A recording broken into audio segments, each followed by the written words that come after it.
পশ্চিম এশিয়ায় ক্রমশ তীব্র হচ্ছে যুদ্ধ পরিস্থিতি। গতকালই আমরা দেখলাম কি যে মধ্য ইসরায়েলে ফের আক্রমণ চালায় হিজবুল্লাহ। পরপর 5টি রকেট হামলায় কেঁপে ওঠে তেল আবিব এবং পাল্টা হামলা জবাব দেয় আবার ইসরায়েল। দক্ষিণ লেবাননের হিজবুল্লাহ সংগঠনের ডেরা থেকে শুরু করে একাধিক জায়গায় যে একাধিক যে অস্ত্র কারখানা রয়েছে এবং একই সঙ্গে যে অস্ত্র মজুত করার যে জায়গাগুলো ছিল প্রত্যেকটা জায়গায় হামলা। ইসরায়েল প্রতিরক্ষা বাহিনী জানায় তারা 70টিরও বেশি সন্ত্রাসী ডেরা ধ্বংস করেছে। ইতিমধ্যেই ধ্বংস করা হয়েছে লঞ্চার, বেস প্যাড, একই সঙ্গে কমান্ড সেন্টার সহ একাধিক হিজবুল্লাহ অস্ত্র গুদাম। অর্থাৎ যুদ্ধ থামার কিন্তু কোনো রকম বিরাম নেই। একদিকে হিজবুল্লাহ জঙ্গি গোষ্ঠী তারা যেভাবে লাগাতার ইসরায়েলের উপর হামলা চালাচ্ছে, একইভাবে কিন্তু দেখতে পাচ্ছি আমরা প্রথম থেকে যেভাবে যুদ্ধের দামামাবাজি চলেছে ইসরায়েল, সেখানে কিন্তু সেটা একেবারে থামার কোনো লক্ষণ দেখা যাচ্ছে না। পশ্চিম এশিয়া ক্রমশ আরো তীব্র হচ্ছে সে যুদ্ধ পরিস্থিতি, যেখানে বারবার ইসরায়েলে হামলা চালাচ্ছে হিজবুল্লাহ, সেখানে পরপর আবার 5টি রকেট হামলা কেঁপে ওঠে তেল আবিব, আর সেই হামলার পাল্টা জবাব দিয়েছে ইসরায়েলও।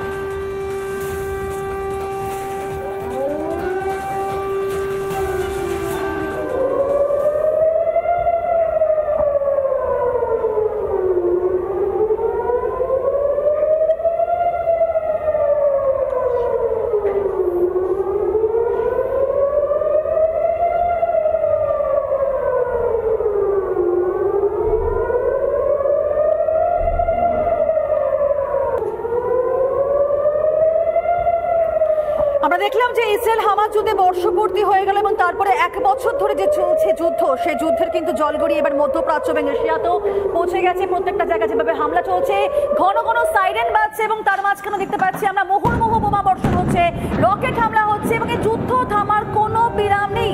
মাঝখানে কতগুলো সাধারণ মানুষ, তাদের জীবন কিন্তু একেবারে বলা যায় সঙ্গীন এই মুহূর্তে, এবং সেখানে তাদের নিরাপত্তা নিয়ে বারবার প্রশ্ন উঠছে।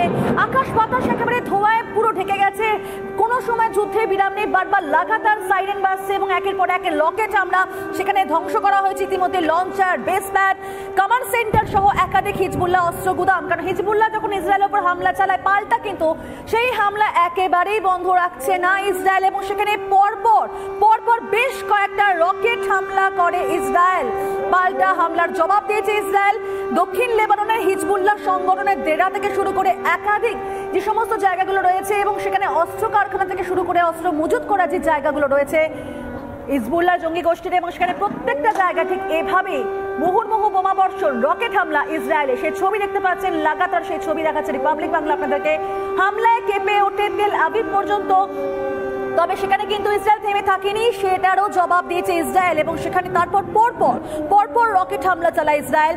দক্ষিণ লেবাননের হিজবুল্লাহ সংগঠনের ডেরা থেকে শুরু করে একাধিক জায়গায় হামলা চালায় ইসরায়েল। এই মুহূর্তে সেই দুটি ছবি দেখাচ্ছি আপনাদেরকে। একদিকে ইসরায়েলে যেভাবে পরপর রকেট হামলা হচ্ছে এবং সেখানে যেমনটাই বলছিলাম আপনাদেরকে, একাধিক অস্ত্র কারখানা যেখানে অস্ত্র মজুত করে রেখেছে হিজবুল্লাহ জঙ্গি গোষ্ঠী, সেখানে পুরোটা কিন্তু একেবারে ধূলিসাৎ করে দেওয়া হয়েছে ইসরায়েলের তরফ থেকে। প্রত্যেকটা জায়গায় বলা যায় প্রায় ধ্বংসস্তূপে পরিণত হয়েছে এবং ঘন ঘন বাজছে সেই যুদ্ধের সাইরেন। প্রত্যেকটা মানুষকে কোথাও গিয়ে বলা হচ্ছে যে আপনারা সতর্ক থাকুন। কিন্তু এই যে যুদ্ধের পরিস্থিতি, যেখানে 1টা বছর হয়ে গেল, এখনো পর্যন্ত তা থামার কোনো লক্ষণ মাত্র নেই, সেখানে মানুষ কিভাবে তারা থাকবেন, তারা নিরাপত্তার কথা ভাববেন কিভাবে? সাধারণ মানুষ তারা ভয় পাচ্ছেন, ভীত সন্ত্রস্ত, কিন্তু যুদ্ধ থামার কোনো নাম এখনো পর্যন্ত দেখা যাচ্ছে না, লক্ষণ নেই যুদ্ধ থামার।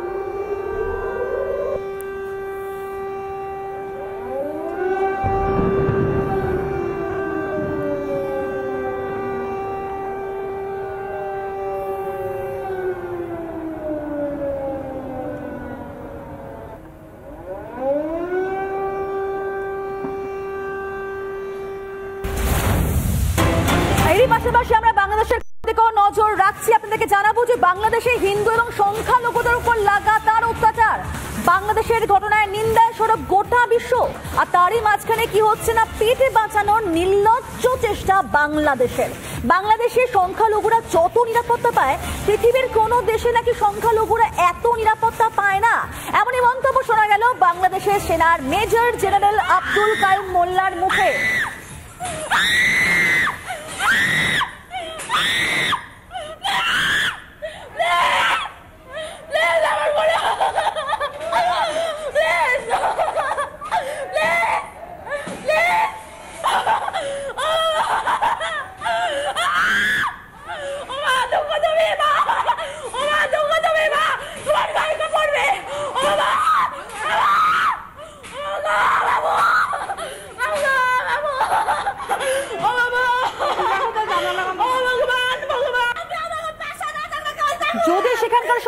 বন্ধুরা নিরাপত্তা পায়, যদি তারা নিরাপত্তাহীনতায় না ভোগে, যদি তাদের উপর কোনো হামলা চালানো না হয়, তাহলে এই মহিলা কাঁদছেন কেন? বা এর পাশাপাশি লাগাতার যে সমস্ত ছবি দেখালাম আপনাদেরকে, সেটা কেন হচ্ছে? বাংলাদেশের তরফ থেকে বারবার বলা হচ্ছে হিন্দুরা সেখানে নাকি ভালোভাবে রয়েছে, শান্তিতে রয়েছে, কোনো হামলা করা হয়নি, এবং যে অপপ্রচার চলছে নাকি তাদের এগেন্স্টে। তাহলে এই ঘটনাগুলো কেন, এই ছবিগুলো কেন সামনে আসছে, যেখানে দেখতে পাচ্ছি আমরা মন্দিরে হামলা চলছে, দুর্গাপুজো বন্ধ করা হচ্ছে, যারা 32 তারা পর্যন্ত তাদের উৎসবগুলো বন্ধ রাখছেন? তাহলে সংখ্যালঘুরা তারা নিরাপদ কি করে হতে পারে? তবে এই নিয়ে তাদের যে মন্তব্য, পুরোটা বলা হচ্ছে কি হিন্দুরাই নাকি অপপ্রচার করছে এবং সম্পূর্ণ মিথ্যা কথা বলা হচ্ছে। এই নিয়ে BNP secretary general Mirza Fakhrul Islam তিনি কি জানিয়েছেন, একই সঙ্গে আপনাদেরকে শোনাতে চাইবো আব্দুল কাইম মোল্লা অর্থাৎ বাংলাদেশের মেজর জেনারেল, তিনি বা কি বলছেন, শোনা যাক এক এক করে। দুর্গা পূজা কে কেন্দ্র করে, সরস্বতী উৎসবকে কেন্দ্র করে আপনারা লক্ষ্য করেছেন যে সনাতনী ধর্মের, সনাতনের কিছু মানুষ, সবাই না, কিছু মানুষ তারা কিন্তু অত্যন্ত পরিকল্পিতভাবে জনগণেরকে উস্কে দিচ্ছে বাংলাদেশের বিরুদ্ধে, এবং তারা অপপ্রচার চালাচ্ছে। কাজে হিন্দু কমিউনিটির উপরে এখানে অত্যাচার হচ্ছে, নির্যাতন হচ্ছে, এই ধরনের কথাবার্তা তারা বলতে যাচ্ছে, যেটা সর্বৈম এটা মিথ্যা। আমরা সবাই জানে, এটা আপনারা দেখছেন করছে। এটা হচ্ছে একটা সুদূর পরিকল্পনা তাদের, যে বাংলাদেশে আপনার মাইনরিটিকে নির্যাতন করা হচ্ছে, বাংলাদেশের বিরুদ্ধে এটা একটা ষড়যন্ত্র বলে আমরা মনে করি। সমাজে শুনতে পাই যে সংখ্যালঘুদের উপর প্রায় অত্যাচার হচ্ছে, তারা নিপীড়িত হচ্ছেন। আমি বলতে পারি বাংলাদেশের মতো এত প্রোটেকশন সংখ্যালঘুরা পৃথিবীর অন্য কোনো দেশে পান কিনা আমার সন্দেহ আছে, যেখানে মন্দিরগুলোকে মাদ্রাসার ছাত্ররা প্রোটেকশন দেয়। এটা একটা উদাহরণ। বাংলাদেশে যখন এই পরিস্থিতি, যেখানে বারবার বলা হচ্ছে যে সংখ্যালঘুদের উপর কোনো অত্যাচার হয়নি, হিন্দুরাই নাকি অপপ্রচার করছে, ঠিক সেই জায়গায় আপনাদেরকে আরো একটা খবর দিতে চাইবো। বাংলাদেশের অন্তর্বর্তী সরকার নিয়ে পোস্ট, এবং সেই পোস্ট করার ফলে কি হলো না, মোহাম্মদ ইউনূসের বিরুদ্ধে কথা বলে রোষানলে পড়তে হলো। চাকরি হারালেন লালমনিরহাটের ম্যাজিস্ট্রেট, তিনিও রক্ষা পেলেন না। মুক্তিযুদ্ধের পক্ষে কথা বলেছেন, তার জন্য সরকারের রোষে পড়লেন তিনি। কিন্তু তার সঙ্গে আমরা কথা বলেছিলাম, কি জানিয়েছেন তিনি, শোনাবো আপনাদেরকে। আমি যখন দেখবো আমার দেশের উপর কোনো থ্রেট চলে আসতেছে, আমি মনে করবো আমার দেশকে বাঁচানোর জন্য আমার যতটুকু বলা উচিত সে বলাটাই আমার দায়িত্বশীলতা। ঠিক আছে, আমার যাকে মনে হয়েছে মুক্তিযুদ্ধ বিরোধী শক্তি, যাদেরকে মনে হয়েছে আমি তাদেরকে সেভাবেই ট্রিট করেছি। রিসেট বাটন পুশ করা মানে কি? অতীত মুছে ফেলা মানে কি? আমাদের মুক্তিযুদ্ধ হচ্ছে মীমাংসিত সত্য, আমাদের জাতির পিতা বঙ্গবন্ধু, এগুলো সবই মীমাংসিত সত্য। রিসেট বাটন পুশ করে সব অতীত মুছে ফেলা, এটা মানে কি? এটা তো তাহলে আমি তো মনে করি যে আজকে মুক্তিযুদ্ধের বিরোধী শক্তি আমাদের দেশে এখন গভর্নমেন্ট হিসেবে আছে। তো আমি আমার মনে হয়েছে যে আমার দায়িত্বশীল জায়গা এটাই, যে আমার দেশকে বাঁচাতে হবে। এর জন্য আমার পক্ষ থেকে যতটুকু বলা, আমি একজন সাধারণ মানুষ।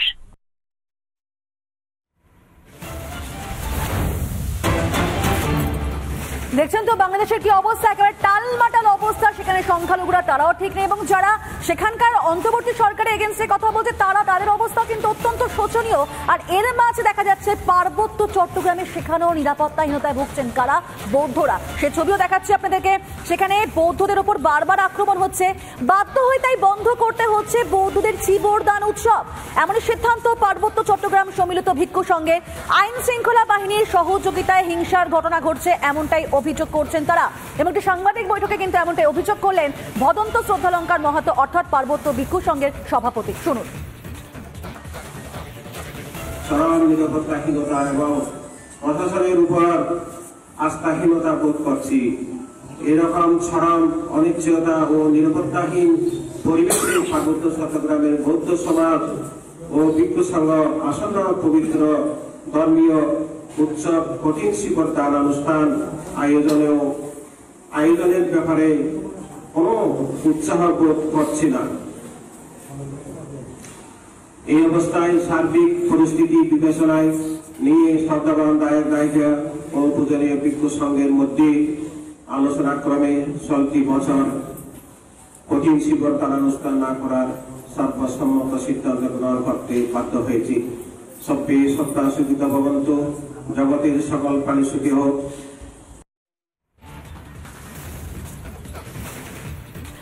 আর এবার আসা যাক পরের খবর থেকে।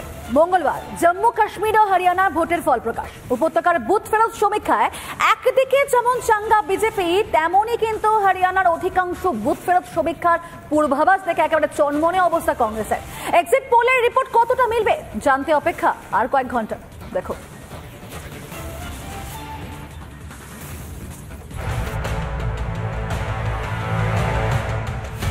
2024 লোকসভা ভোটের পর জম্মু ও কাশ্মীর ও হরিয়ানায় বিধানসভা ভোট। প্রার্থীদের ভাগ্য পরীক্ষা হয়ে গিয়েছে। বুথ ফেরত সমীক্ষার রিপোর্টও প্রকাশ্যে। 10 বছর পর উপত্যকায় বিধানসভা vote. Republic Gulistan news booth ফেরত সমীক্ষার পূর্বাভাস জম্মু কাশ্মীর ত্রিশঙ্ক হতে চলেছে। জম্মু কাশ্মীরের মোট আসন 90টি, 47টি কাশ্মীর ও জম্মুতে 43টি আসন।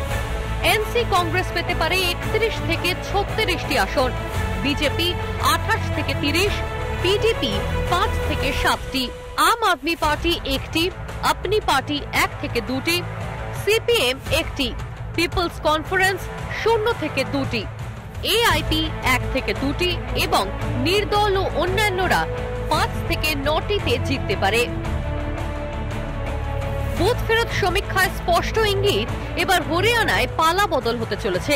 রিপাবলিক ম্যাট্রিক্স এক্সিট পোলের ইঙ্গিত হরিয়ানার 90টি বিধানসভা আসনের মধ্যে বিজেপি পেতে পারে 21টি আসন, কংগ্রেস 59টি আসন, দুশমন চৌতালার জেজেপি 2টি এবং আইএনএলডি 4টি আসন পেতে পারে। যদিও বুথ ফেরত সমীক্ষাকে পাত্তা দিতে নারাজ বিজেপি, এবারও হরিয়ানা পদ্মের দখলেই থাকবে বলে আশাবাদী গেরুয়া শিবির। অপরদিকে বুথ ফেরত সমীক্ষার রিপোর্ট দেখে এখন থেকেই উচ্ছ্বসিত কংগ্রেস। কে হাসবে শেষ হাসি? রিপাবলিক বাংলা।